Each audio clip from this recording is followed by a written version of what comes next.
Assalamualaikum warahmatullahi wabarakatuh. Jadi kepada ini kami menyampaikan sedekah ayam dari Bang As dengan Bang Dajes. Dia minta tolong sampaikan untuk Cibadah. Ajar Allah. Tahu Cibadah. Serah Cibadah lah masak dalam beli serah aja dari Bang As dengan Bang Dajes. Yalah kami balik ya. Mana Cibadah. Aduh, aku dah sampai belakang. Tak potong aja untuk rendang Cibadah. Hah? Potong untuk rendang. Dia kena masak aku ni. Yalah balik ya. Cibadah. Yalah. Rumah tidak minum. Dah mengantar ayam lagi. Tuh, yang rindu rumah Cik Badah.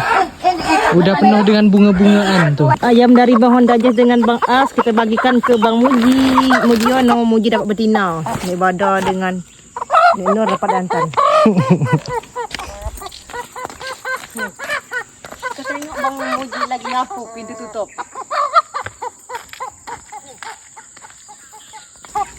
Itu rumah Bang Muji tak ada terbuka pintu ke. Dia nak cari dia dari dalam belakang. Assalamualaikum. Bang Muji. Mana mak? Boleh panggil bapak. Mak?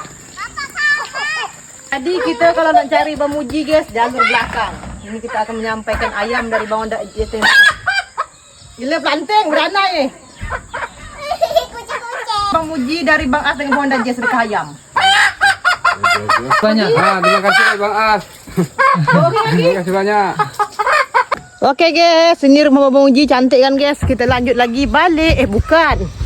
Ngantak. Dadah. Tu dia, dadah. Kita lanjut. Loncat lagi guys, gah-gah. Mantap. Kita lanjut lagi rumah Nek Nur. Ini sunyi guys. Dia memang dapur lah kapan dia kalau nak jumpa. Dadah. Nak jumpa Bang Muji dan keluarga lewat dapur je guys. Kena tahu dah. Gagah ni geng. Assalamualaikum. Nek Nur. Assalamualaikum. Dek Randi je. Jadi guys, Nek Nur di dalam. Mungkin Bang Jul dalam. Ini kita sampaikan aja ke cucunya guys ya. Dari Bang As dengan Bang Dajes. Ayam mangkuk tu. Hati-hati tahi dia tu. Dari Bang Dajes dengan Bang As ya. Potong lah. Benda nak potong serah.